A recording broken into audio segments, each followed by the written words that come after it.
Good evening and welcome to our second edition of Reparations Now for the year 2020, the most significant year in recent times that Guyana will face.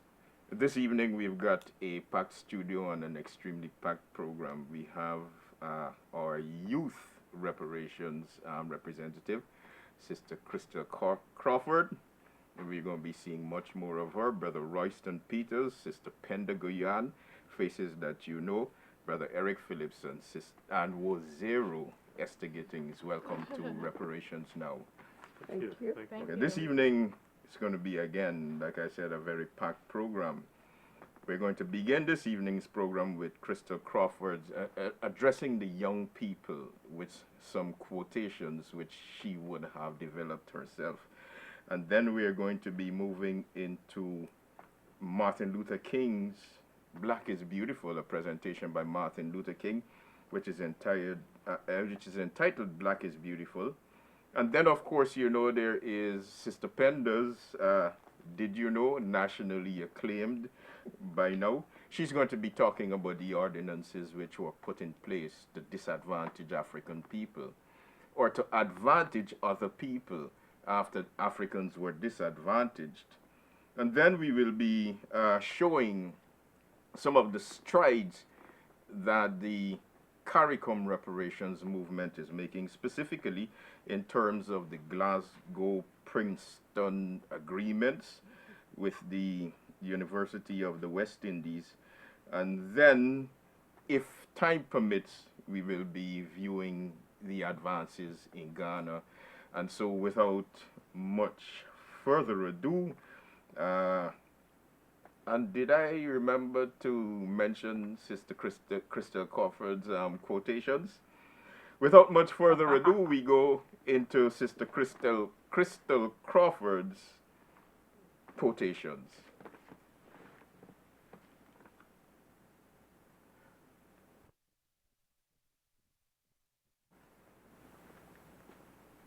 Demand more, and more will come. Believing in yourself is the first step to greatness. Success is not the many times you have won, but the many times you have lost, and never give up. Okay, so let's take there's power in being you. As you're speaking to young people, why do you say to them that there is power in being you, and what do you mean by being you? Well, the first thing, there's power in being you. There's a concept of purpose and gifting. You have to understand what your purpose and gifting is. In order for you to be powerful, how are you going to be powerful if you don't know who you are, what you can do, what are you capable of? So I'm here to say tonight, can you understand, or can you imagine a person, a people that knows their culture, their heritage, their language? There's power in being that, and being what you are created to do. Because you're created to win. We're all created to win. Beautiful. So therefore, how does that tie into demanding more? How does it tie into demanding more? Good. So when you demand more, first you have to demand more of yourself. So when you demand more of yourself, you can other times now demand more from your system, your leaders, your culture. So demanding more of yourself, bringing out your gifts, your purposes to the world, and showcase that. And so there is this other quotation which you have got. Success is not rooted in how many times you would have. And can you finish that one off? Success is not the many times you have won, but the many times you have lost and never give up. It's easy for us to win, but is it easy for you to win after you have lost? That is the thing. It's determination, persistent. Can we be persistent after losing a battle? So in life, we either win or we lose. So tonight, my message to you is choose to win. Choose life, choose hope, choose success. And your fourth quotation that you have to share with your fellow young people. Believing in yourself is the first step to greatness. And it all comes back to the demanding more of yourself. When we change the way we think, change your mind, you change your life. So believing in yourself is the first step to greatness. Like all of the other quotes, they, help each other. So when we believe in ourselves, we now have the ability to influence society, to change the norms, to change things that are normally done. And what is the name of the book that you got those quotations from? They were inspired by the creator, and I wrote them myself. Also, you said those things came from you. From you. Yes. They were Anybody, inspired. what do you think about the quotations and the fact that they came from her Well, and not from a book? I respond in two ways. One is that I think it's profound that she comments the acknowledgement that identity creates an avenue for achieving whatever it is you want to achieve. And secondly, I would like to commend the effort and to say that it must be that she had set about a process of understanding herself to have had that inspiration for all that information to be flowing to her, to share with us. We continue with the tape which shows that African people were here first. And it says here, not Columbus nor Amerindians.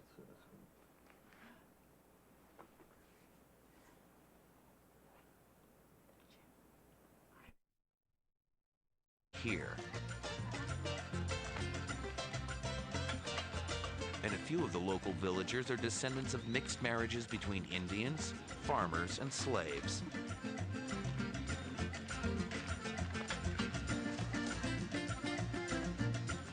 Indians, in fact, had been in America for thousands of years.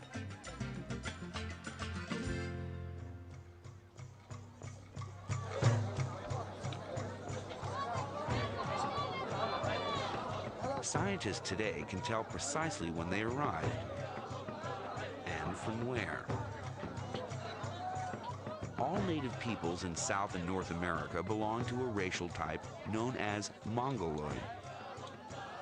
They're descended from the ancient peoples of Siberia.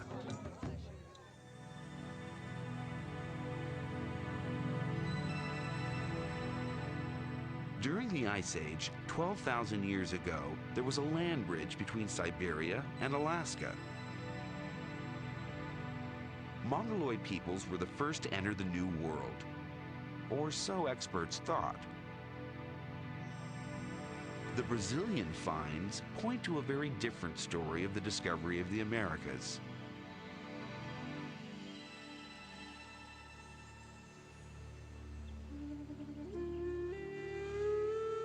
The paintings on these rock shelters are much older than the Indians. Here, hunters chased giant armadillos, an animal that flourished during the Ice Age long before the arrival of the Indians.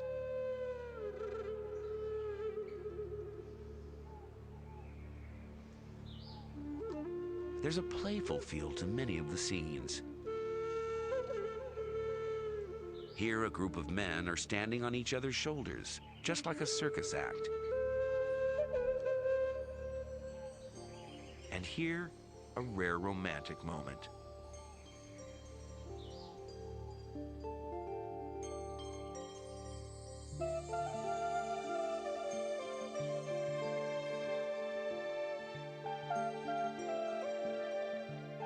The scenes conjure up a lost world of innocence. How long ago was this primeval paradise?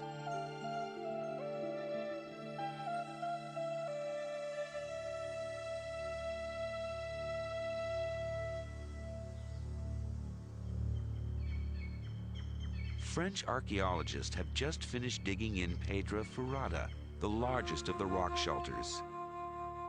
Their aim was to go back in time to a period well before the arrival of American Indians.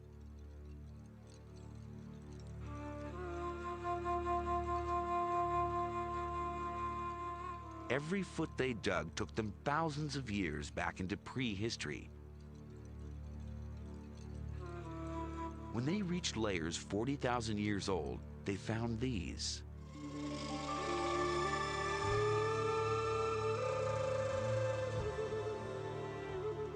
Pieces of quartzite that look remarkably like stone tools. The edges on one side of the stones were flaked off.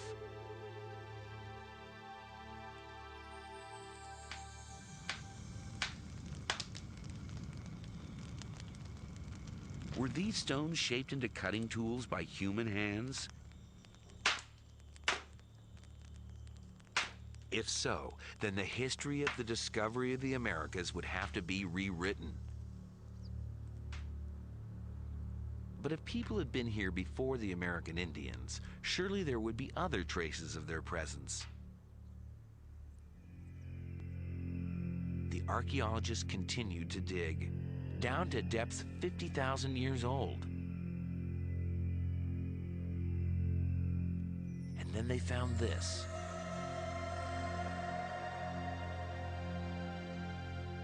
Fragments of animal bone and charcoal.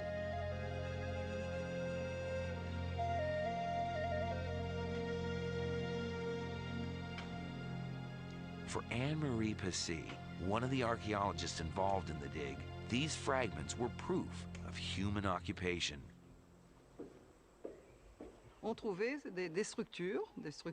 We found structures shaped like hearths. Next to the charcoal, depending on the period, we sometimes found food leftovers of animals they may have eaten.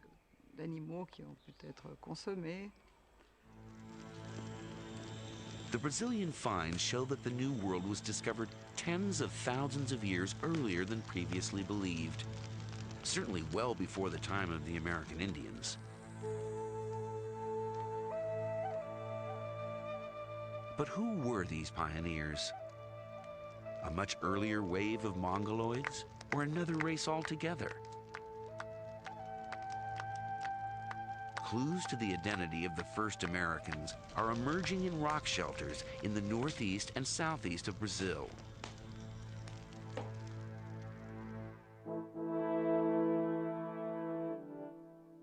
Archaeologists there have recently unearthed human remains.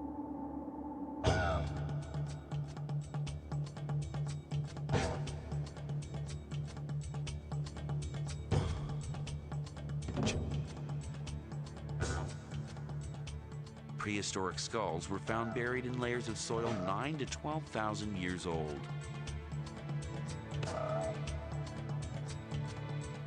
They are the oldest skulls in the Americas.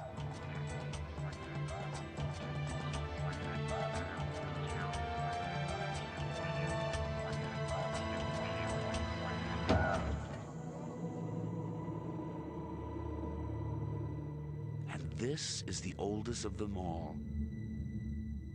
The skull of a young woman nicknamed Luthia by scientists. Can she tell us who the first Americans were?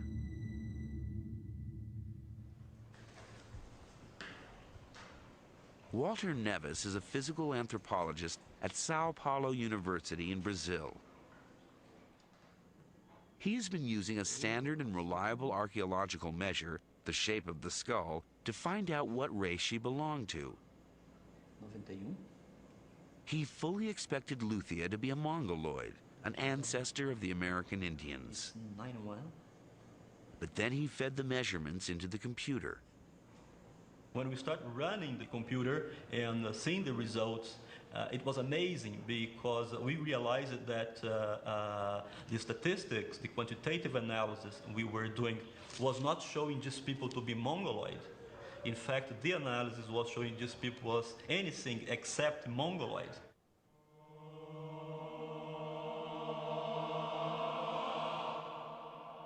So who was Luthia? And where did she come from?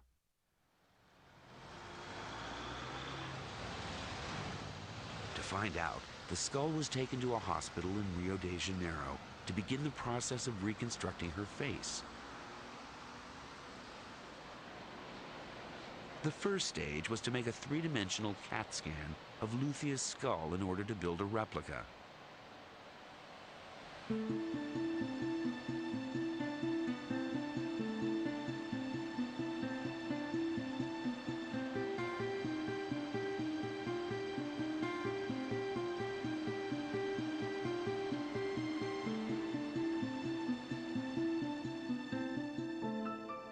The cast was then given to Richard Neve of the University of Manchester in England, one of the world's leading forensic artists, to recreate her features.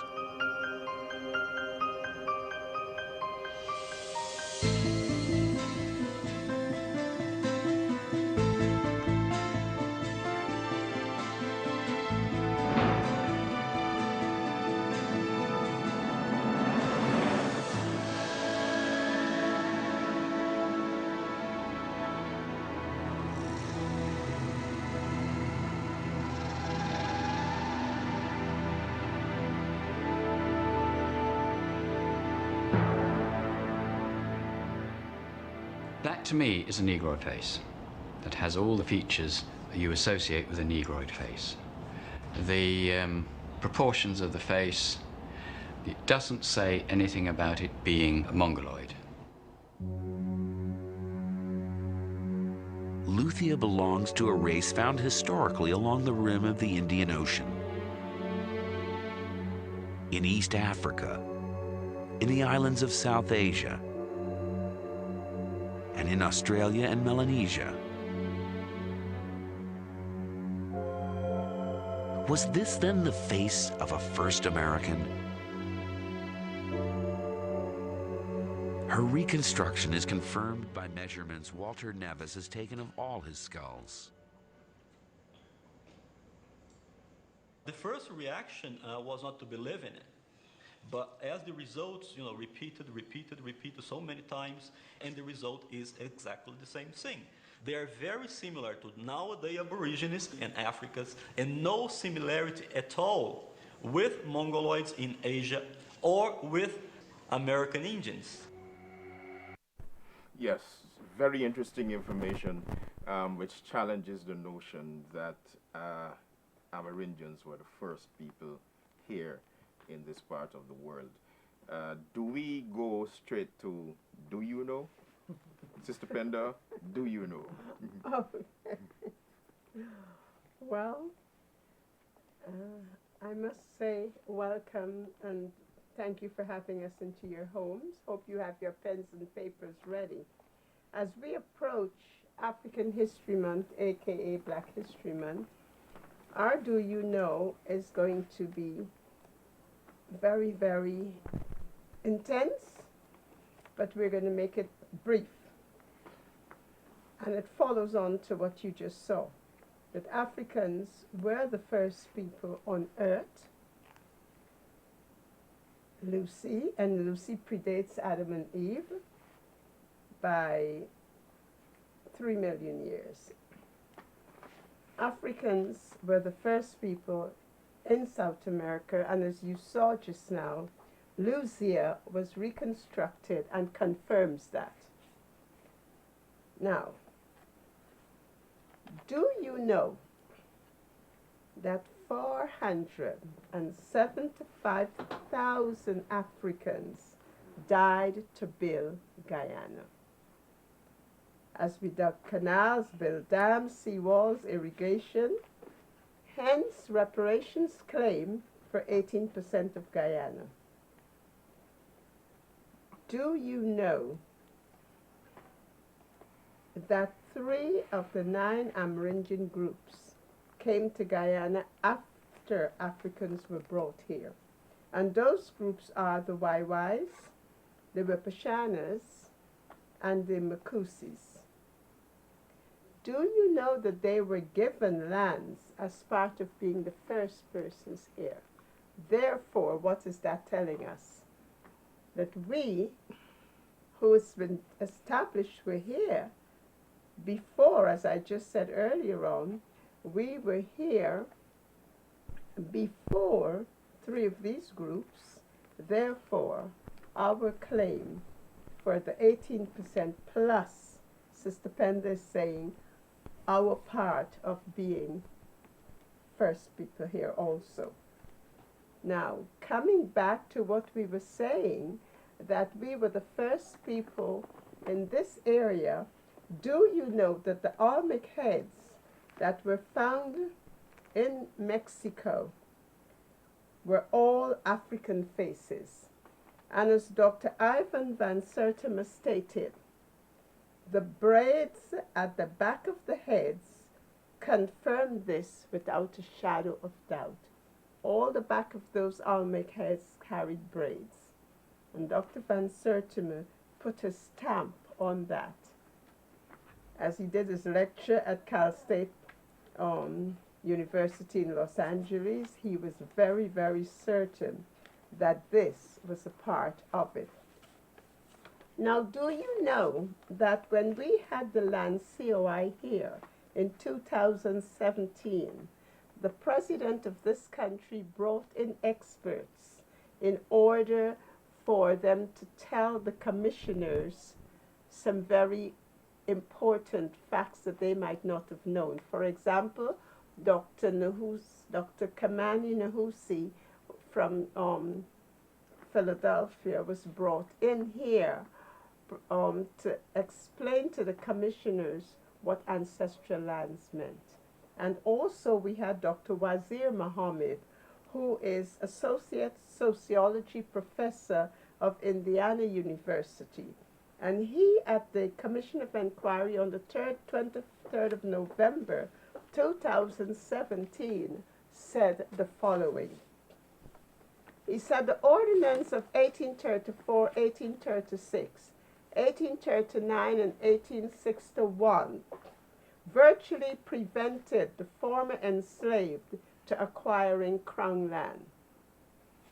The ordinances of 1851, 1852, 1856, and 1857 produced fragmentation in the villages and in many ways produced bottlenecks which thwarted the original enslaved to work the backlands of the villages as cooperatives. And the ordinances of 1898 opened Crown lands at very concessionary rates, lands which for over 60 years were out of reach of the former enslaved became accessible to the formerly indentured who were being hemorrhaged out of sugar because of the global sugar crisis of the 1880s.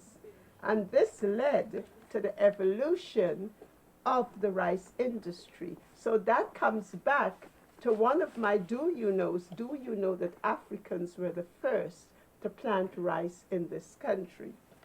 And the results, Dr. Mohammed said, gave disparity in tenure between the two most populous sections of the laboring population. So I want to stop there because of time, but I would like you to really consider and see the flow that I went through to show you the various things that we did in this country, hence, and the things that were done to prevent our development. How can a people who did so much, created infrastructure, did all these things, and all of a sudden you find that you are prevented from acquiring the lands that you yourself obtained? You even bought the plantations, and now you're in this state of affairs. So I'd like you to think about that seriously. But I'd like to ask Sister Crystal, as a young person, hearing this for the first time, what is your opinion on the information that Sister Pender just presented? Well, we all heard he said that only from what he reconstructed it had to be a black or an African person. And what stood out from Sister Pender's presentation when she said they found cornrows, braids at the back of the skulls.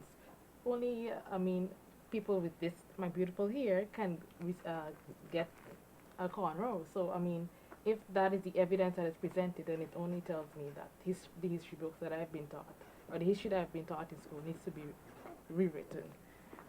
Brother Eric, any comments? Well, first, we've always heard that Amerindians were the first people in Guyana. Amerindians were the first people in South America. We know that they came here 10,000 years ago through the Bering Strait. But the films and the technology has shown that Africans were here first. In Brazil, all those skeletons show that they were Africans. And given that Africans were here thousands of years before Amerindians, it would only make sense, since it was one land, that Africans were the first in this part of the region. The other important thing which Sister Pender provided us, basically talking about how many people died to build Guyana, how many Africans died to build Guyana. The fact that we were here before three, in the Second Coming, we were here before 3 of the 9 tribes in Guyana. And those tribes have been given lands on the basis that they were here first. So the Reparations Committee is making the argument that 1, we were here first, 2, we had free labor for over 200 years, 3, people who are given reparations through the Amerindian Act of 2006, as much as they got lands, and we agreed that they should have lands, They were not here before us. So this all comes back to the legitimacy of our claim for reparations. But Royston, any Well, comments?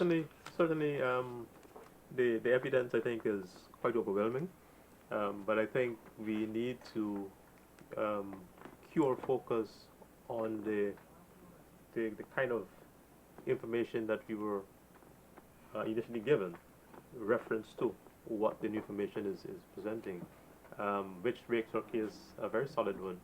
And as Brother Eric mentioned, Brazil, Guyana, Suriname, French Guyana are all one part of what we call the Guyana Shield. So what existed in Brazil certainly would have been the same that transmitted through all these parts. So certainly, I support. And most certainly, the kind of information which we just unearthed would say to us that certainly there is something beautiful about being black. So we go to Martin Luther King, black is beautiful.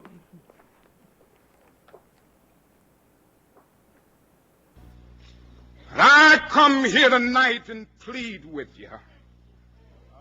Believe in yourself and believe that you're somebody. As I said to a group last night, nobody else can do this for us. No document can do this for us. No Lincolnian Emancipation Proclamation can do this for us. No Kennysonian or Johnsonian Civil Rights Bill can do this for us. If the Negro is to be free, he must move down into the inner resources of his own soul and sign with a pen and ink of self-assertive manhood his own Emancipation Proclamation.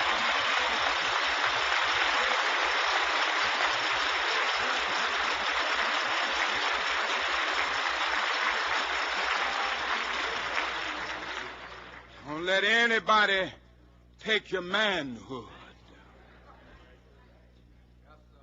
Be proud of our heritage. As somebody said earlier tonight, we don't have anything to be ashamed of. Somebody told a lie one day. They couched it in language. They made everything black, ugly, and evil. Look in your dictionary and see the synonyms of the word black. It's always something degrading and low and sinister. Look at the word white. It's always something pure, high, and clean.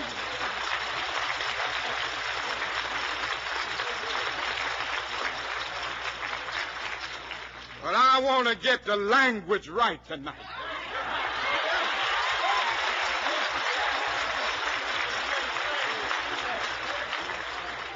I want to get the language so right that everybody here will cry out, yes, I'm black, I'm proud of it, I'm black and beautiful.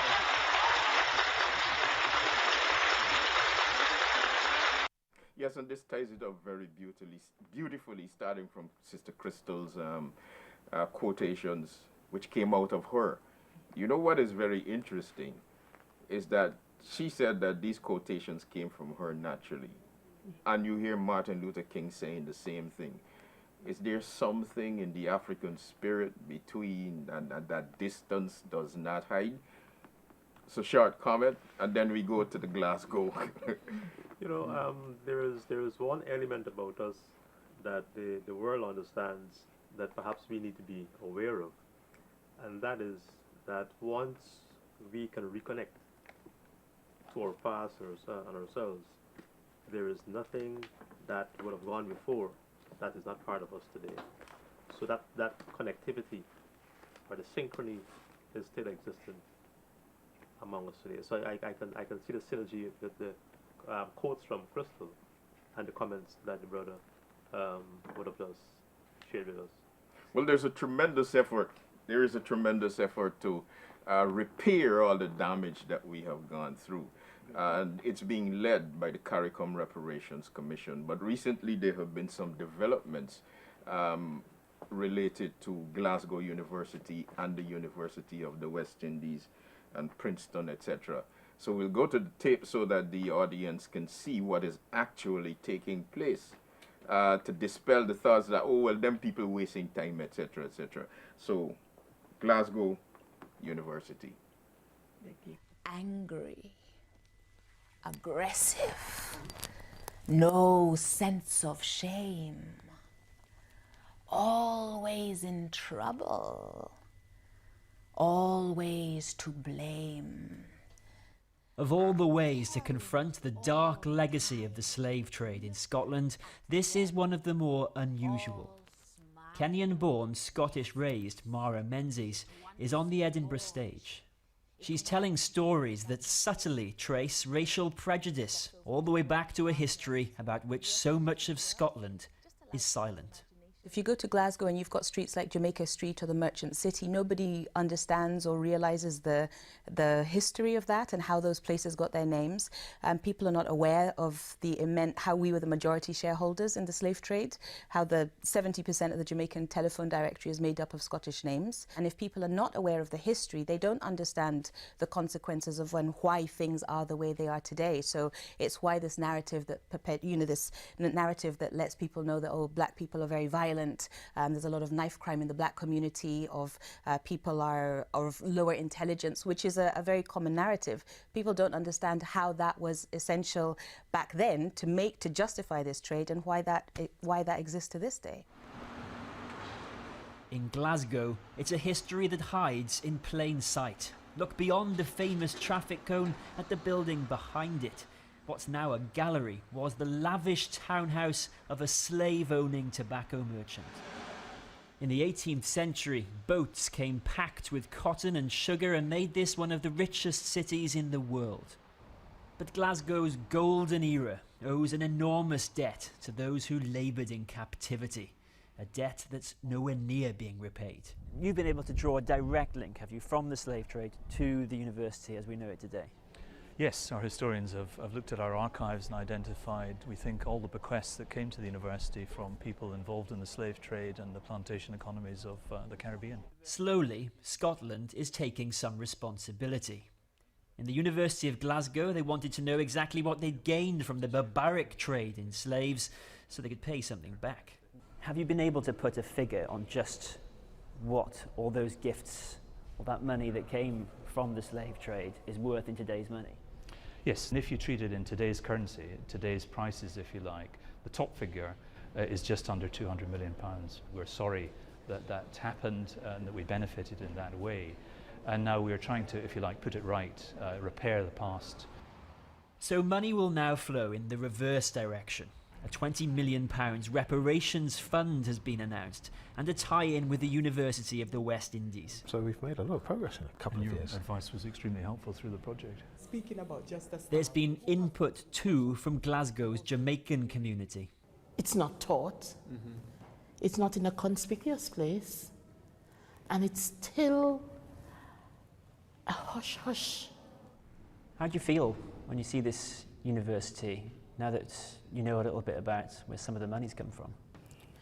It's emotional, a bit of anger, and it's overwhelming. Yvonne is a current student here. When I walk into the buildings, I walk tall because I'm representing the dream, the hopes that my ancestors could not represent. So I have a different approach. So I walk with dignity because I should be here. This is built on the blood and the sweat of my ancestors. But from their perspective, progress nationally has been achingly slow.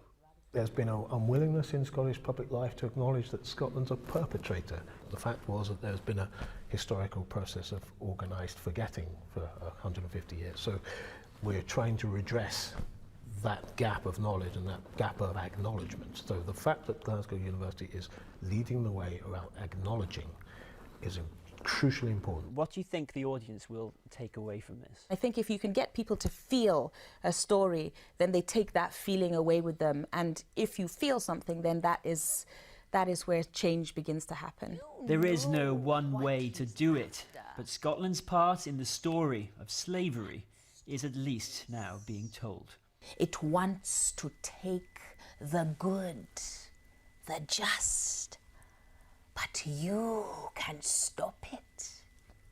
Yes, you must. Mara Menzies ending that report by Kieran Jenkins. Well, in Glasgow this morning, a memorandum of understanding was signed between the universities of Glasgow and the West Indies. The move coincides with the International Day of Remembrance of the Slave Trade. A plaque to mark today's signing was also unveiled, and Scotland's national poet Jackie Kay read a poem specially commissioned for the event. Here's a gesture, late but true. Here's 2 saltires raised for you. Here's a redress that's long been owed. Here's the first step on the road. Well, after the ceremony, I asked Jackie Kay how significant it is for the University of Glasgow to pay reparations. It's hugely significant. It's the very, very first time any institution anywhere in the country has decided to repatriate an amount of money because of the money that this country gained from the slave trade. Because the only other time that money was repatriated to do with the slave trade was back in 1834, when the British government gave £20 million to slave owners to compensate them for the money that they wouldn't be making out of their slaves. So Sir Geoff Palmer, Scotland's first black professor, said today, the move is proof we cannot change history, but we can change the consequences. How do you hope this changes the consequences? Well, I hope that for a start, other universities will follow Glasgow's lead and that Glasgow is leading the way. This is the first step on hopefully what will be a long road. There isn't a single institution in this whole country, in the whole of the UK, that hasn't benefited in some way or another from the slave trade that comes from the colonial period or before. You'll know not everyone is pleased with the stance the university is taking. Some criticising it, saying it suggests people who are alive today are responsible for the sins of their ancestors, and that's not helpful. What do you say about that? It doesn't suggest that at all. What it does say is that we're sitting inside buildings that have been built from the money that was gained from the slave trade. The countries in the Caribbean are often way, way behind in terms of how they would be if that money had been ploughed into their institutions and their country. It is just and it's fair that some of that money should go back to the Caribbean. But is there a direct consequence, for example, for black people living in Scotland? You paint a pretty bleak picture when you say any Scottish city is decades behind cities like Manchester or Bristol in terms of attitudes to race. Somebody's quoted me out of context. I didn't actually say that. I said that any Scottish city was decades behind any English city in terms of how the mirror it held up to itself. So in Birmingham, for instance, having a black Brummie is not unusual, and a Birmingham person would think that. In London, the same. In Liverpool, the same. But in Scotland, in any Scottish city, although we've got a large, diverse population here, if you say Glaswegian, the image that comes to your head isn't necessarily of a black Glaswegian. And so for people to catch up and realise that there are a lot of black people living in Scotland, that we do have a diverse population here, but we need to see that population reflected in the media, in all sorts of different ways. And the fact that Glasgow University is, as you say, leading the way on this issue, you know, you're the national poet, isn't that all evidence that Scotland is changing?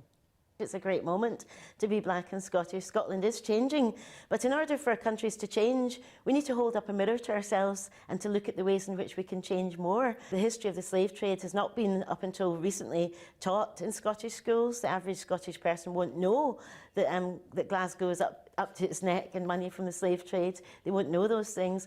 And so it's important that we learn from our history so as we can go forward to make a different kind of future. And it's wonderful that Glasgow's leading the way in this. Glasgow also led the fight against the abolition of slavery. It's always been a paradoxical city. This is an issue which is very contentious. Obviously, Glasgow University is leading the way, but it is this question of an apology for Britain's role in the slave trade. I mean, how important do you think that is? Well, I think that's very important. I think that apologies are important because they allow people to move forward. In real life, we know that apologies are important. Once you've had an apology from somebody, you can move forward and move on. You can't move on in the same way if things are not acknowledged. And if people don't acknowledge things, then it's problematic. And just in terms of, more change in Scotland, for example, you're said to have the ear of Nicola Sturgeon. What do you tell her the government should be doing? All sorts of things. I mean, I don't know about having the ear of Nicola Sturgeon. I think that's a funny kind of way to put it. But I certainly think that she takes an interest in having a national poet, and that for a national poet, I get to have a voice. From organized ignorance in terms of Louisiana to organized forgetting in terms of the contribution of the African quote-unquote slave trade to the development of places like Glasgow, Scotland, and Britain. What do you say to the developments coming out of the university system and their agreements with the University of West Indies and the University of Glasgow? Well, we had our first video conference last week. This is the CARICOM Reparations Commission, which is comprised of all the heads of the CARICOM Reparations Committee. And as you know, the chair of that committee is Sir Hilary Beckles, who is the Vice Chancellor of the University of West Indies, and who also wrote the book Britain's Black Death, which triggered this CARICOM reparations movement in 2013. And strategically, what the commission decided was to work with groups that were more willing to accept the fact that they're beneficiaries of slavery. So on a university-to-university relationship or platform, so Hilary Beckles with the CARICOM Reparations Commission have been able to work with Glasgow to sign an agreement for £20 million as an initial grant, and it's symbolic of the £20 million that were given to slave owners in 1838. And out of this, there'll be monies on the 3 pillars to advance the whole topic of reparations, to make people more aware in Glasgow, in Europe, in the Caribbean, of reparations and the impacts of reparations. So this channel is a particularly good channel because you saw it in Princeton in the United States, you saw it in other universities. Harvard, as a matter of fact, Prime Minister Gaston Browne from Antigua is now engaging Harvard University for such an accommodation. So the CRR, the Caribbean Reparations Commission, is strategically using channels to build on what has been done, the 10-point plan, the apology, all of that. And this is significant because this is the only way that consciousness will occur. One of the ideas that came out of how to use this money is the idea that perhaps it would be useful for every young person in the Caribbean to have their DNA taken so they could see their ancestral links to Africa. And by understanding, if you were in Guyana and you had your test, and you know you're from Cameroon or Nigeria or Ghana, it would make you more conscious of your network, of your DNA, and of all the things you have achieved and can still achieve because it's in your DNA. So the university platform is very significant because research can be done, there could be cultural exchanges, there'll be a lot of scholarships for people in the Caribbean to go to Glasgow, to go to UWI, to study history. One of the ideas is that there'll be a master's program in reparations so that people will have a broad view of reparations throughout the world and in the Caribbean. And so this is a great first step. But it's important that Glasgow, which has a significant African population, African Guyanese population, Jamaican population, has taken this first step. They were willing to say we were wrong, this was a crime against humanity. Glasgow is built on wealth from the Caribbean, and it's time we give some back. Okay. Before I go to Sister Crystal for a youth perspective, I'd just like to get from you, Brother Eric, what is the equivalent, the approximate equivalent of the £20 million which the British gave to the plantation owners here in the slave-owning countries in 1838? $80 billion in today's terms. $80 billion dollars or pounds? $80 billion pounds. $80 billion pounds. $80 billion pounds. Right. And in terms of the studies done by Jamaica, the analysis is that Europe owes the Caribbean $7 trillion in repayment for freed labor and all the things that happened during slavery. The information that you just received, how do you think that would impact, and what is your advice to young African people in terms of equipping themselves with this knowledge so that they can be more successful and more efficient? You know, knowledge is power. So knowing yourself and what you deserve and what was done to you is a very important thing. So as a young person listening, hearing all of this information, I'm inspired to learn more and to use this information to better myself. That's why all of my quotes are surrounded around being better, demanding more of yourself. But what I like to comment on the Martin Luther's poem, Black is Beautiful. I mean, if you look at me, if you look at us, you can see that we are beautiful and black is not ugly. And as a young person that is being influenced by social media all the time, being, you know, it's whitewashed. You don't really see black being portrayed as beautiful. I'm here to tell the young person, you are created in God's image and likeness to do what you want, to be who you are. So black is beautiful. And if you're a black person out there, if you're an African, be proud of that because you are beautiful. Okay, excellent. And with that, we go to the announcement of on heroes. The Guyana Reparations Committee wishes to heroize, if you want to call it so, some great contributors to social well-being in Guyana. Sister Pender, can you? Yes, sure.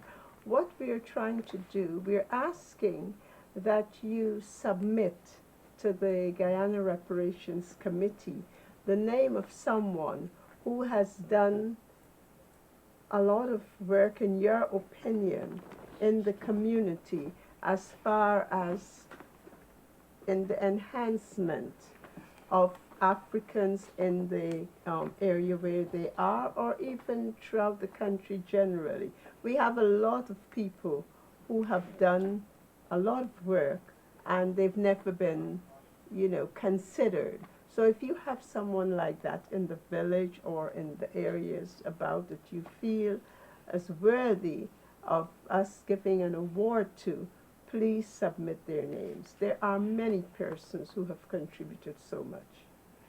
And to whom should they submit? And is To there the a Guyana contact? Reparations Is there a Committee. contact? But there's got to be a contact. Yeah, there's a contact.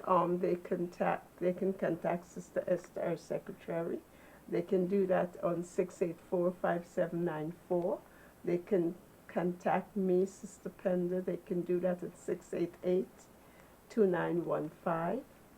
They can contact Brother Eric Phillips.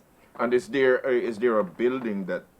Yes, they can submit it at our headquarters, which is at Berrima Avenue, Museum of African Heritage, and that's, I think it's 13. Yeah. Berrima Avenue, and that is in Bel Air. We're doing 20 this year. This is the year 2020, so we'll start with 20.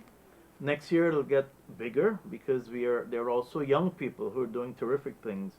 We want to motivate them. We're giving them a 1763 medal to acknowledge Kofi, who's the founder of the nation, so to speak. And we need to acknowledge people who've done so much for us.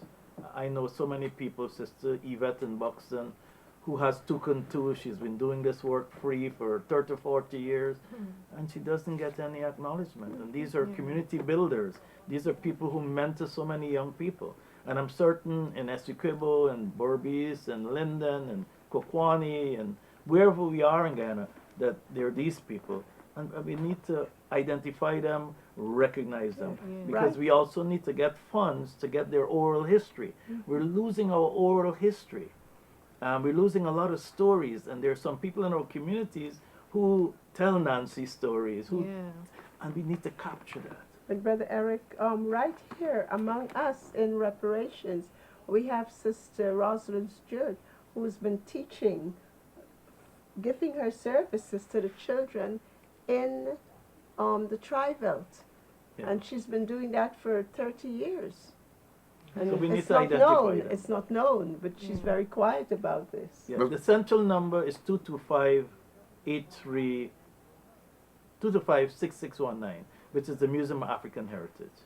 And where is the 226 226 5519. And where is the African Museum located? It's on 13 Barima Avenue in Bel Air. It's off of St. John Road, the street that the old Pizza Hut used to be on.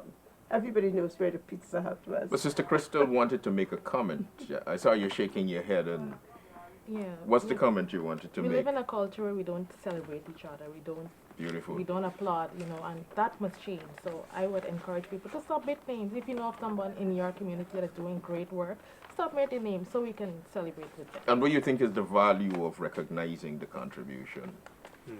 If you hide a lamp under a bushel shelf, nobody could see its talent. So you gotta bring it out so people could see it and can benefit. That is the main thing. We could benefit. Sister Penda. Sister Penda. I want to, because in this decade, the international decade for African descent, we have three main pillars: recognition, justice, development. And so we need to be able to recognize the work that we have been doing over time, so we can give justice to those causes, so that we can eventually realize levels of development. And so I would like to urge persons to seek within your own space, your own communities, find persons who would have been doing things, positive stuff in the communities to enhance the lives of themselves and others, and make those submissions soonest, so that we can have the awards offered duly. As we are in this program today, we lost Kobe Bryant at age 41. Oh, yes. In a plane crash. In a plane crash. Right. And we have a lot of people who are living that we ignore while they're alive. Yeah. We shouldn't be giving them awards when they're dead. Yeah. Let us recognize them. Let us identify them. They've been lamps. They've been beacons of light. And we need to honor them. We need to honor them more than anything else. It's not just acknowledging that they did this. We need to honor them because we've come from a society, a communal society, where the family, where the village builds the child. We need to acknowledge those people. Brother Eric, I was hoping you didn't mention that because I'm still crying for Kobe. Having lived in Los Angeles and watched him grow, and, an ardent Laker fan, it was devastating when I got the news. It is very, very sad. Upcoming activities for the Guyana Reparations Committee. Yes. We are going to be, along with 1823 and Guyana Day and ACDA, ACDA is the main pushing, we are going to be doing a night of reflection for Ronald Waddell, and that's going to be next Thursday at the Square of the Revolution. And it starts at 5:30, assemble, and we're going to kick off at 6. So Brother Waddell was one of those persons that we did not get an opportunity to honor while he was alive, but at least we can do a night of reflection for him, lest we forget. We have to be like the Sankofa bird. What are the outreaches in Berbice? The outreaches, we have an outreach on February 8th. We'll be in the Manchester area in the morning, and in the afternoon we're having a Black History Month program, and that will be at Berbice High School. It's from 1 to 4 in the afternoon. It's going to be a wonderful program with storytelling, drumming, and we're hoping that we can get a keynote speaker coming over from Suriname. So we're looking forward to this, and I wish we could open it, Brother Eric, to everyone, but we can't, unfortunately. Any special events in Essequibo? Well, we normally have, during the month of February, our brothers and sisters in ASEA, that's in Henrietta, would normally have request us to go share with them on some history of our ancestors. So that is slated. We have to confirm the date. That's the African Cultural and Education Association. Right. And we have another group to be working with in the Pomeroon River, a place called Hackney. So we want to share with them as well, because the primary school, they usually ask us to go share with the students as well. Quite an inspiring bunch of youngsters. And so we have at least those two events planned for February. Then PANAF has a program on the 16th of February on Ethiopia, and the Guyana Reparations Committee has a commitment to North Georgetown on the 21st. So there are many things that are in the bucket, so to speak. Speak to us about the significance of recognizing Ethiopia and this project of going to North Georgetown each year. Well, North Georgetown has, for quite a while, they have a culture day where the school kids are asked to dress in cultural outfits. We normally have a booth there with books and drums, etc. And then they have a cultural program. So we participate in it because it's one of the ways of remembering the past and of having people drenched in their culture. And of course, February 23rd is the 50th anniversary of the Republic. It's, it started in Linden, we call it MASH. And that in itself has a history from Forbes Burnham that says we need to acknowledge Africans and others. So we have a very hectic program. Of course, the Ministry of Culture has a broad program that they announced during this week in the papers. And that brings me to remembering that we're going to have a float. Oh, that's very interesting. Talk to us. We got 45 seconds to talk about it. The reparations team, we're going to have a float on MASH Day, which is the 23rd of February. And we're going to have a float that is going to, shall we say what the float is going to have? Explain the significance of February 23rd. It's going to be explaining the significance of the 23rd of February, which was from 1763. Yeah. And so that float is going to be one of information. We're going to have, people acting out the 1763. And we want to give out the awards on that day because it's a coffee medal.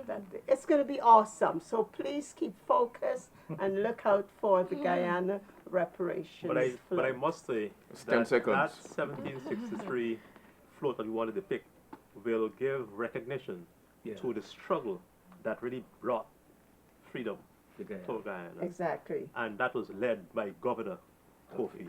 That and was supported by, of course, Damon and Kwamina, but Kofi, Governor Kofi. And that started a strain because from 1763 we went to 1823 and we went to 1834 Damon. And Damon said, finally, this is it. I'm raising the flag of independence. And on that note, we must say thank you very much for inviting us into your homes until we meet on February. I think it's the third week in February, the third Sunday in February. We go out saying reparations. We must not forget to thank the Ministry of Social Cohesion for hosting us this program, and to the young people here in studio who've contributed, and to you too, brother. And excellent. So having done the protocols, it is absolutely necessary. It's absolutely essential for us to say we go out saying until the 3rd February in 2020, reparations now.